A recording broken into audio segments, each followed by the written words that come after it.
आपण पाहत आहात लोकप्रबोधन, सर्वसामान्य जनतेचा हक्काचा न्यूज चॅनल।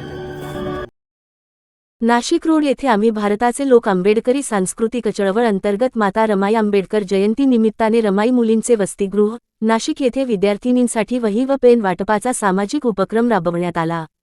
शिक्षणाला चालना देण्याच्या उद्देशाने राबविण्यात आलेल्या या उपक्रमातून विद्यार्थिनींच्या चेहऱ्यावर आनंद दिसून आला।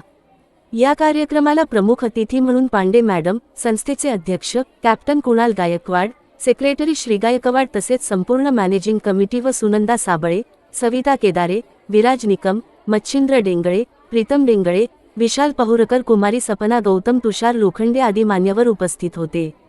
यावेळी भगवान गौतम बुद्ध, माता रमाई आंबेडकर व बाबासाहेब आंबेडकर यांच्या प्रतिमांना पुष्पहार अर्पण करून अभिवादन करण्यात आले व बुद्ध वंदना घेण्यात आली। तसेच उपस्थित मान्यवरांनी मार्गदर्शन केले।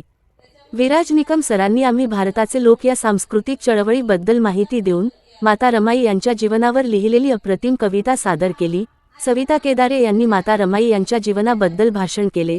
सर्व मुलींना त्यांची त्यागी वृत्ती व अपार कष्ट करून बाबासाहेबांचा आधारस्तंभ झालेली रमाई ही किती श्रीमंत होती, घर कसे सांभाळाव, घरातील अर्थतज्ञ म्हणून रमाईचा उल्लेख करत 4 मुले दगावून सुद्धा स्वतःचे दुःख बाजूला ठेवून माता रमाईचा त्याग कष्ट सांगत असताना त्यांना गहिवरून आले। लोकप्रबोधन मराठी न्यूज नेटवर्क महाराष्ट्र विभागीय संपादक श्याम जाधव सर, नाशिक। आदर्श घेतील आणि त्याच्याप्रमाणे आपल्या जीवनाची वाटचाल करतील, खूप शिक्षण घेतील, मोठ्या होतील आणि बाबासाहेबांचं हे कार्य जसं आजपर्यंत चालू आहे तसं तुमच्या स्वरूपात रमाईचं बाबासाहेबांचं कार्य पुढे चालत राहील हीच सदिच्छा व्यक्त करते।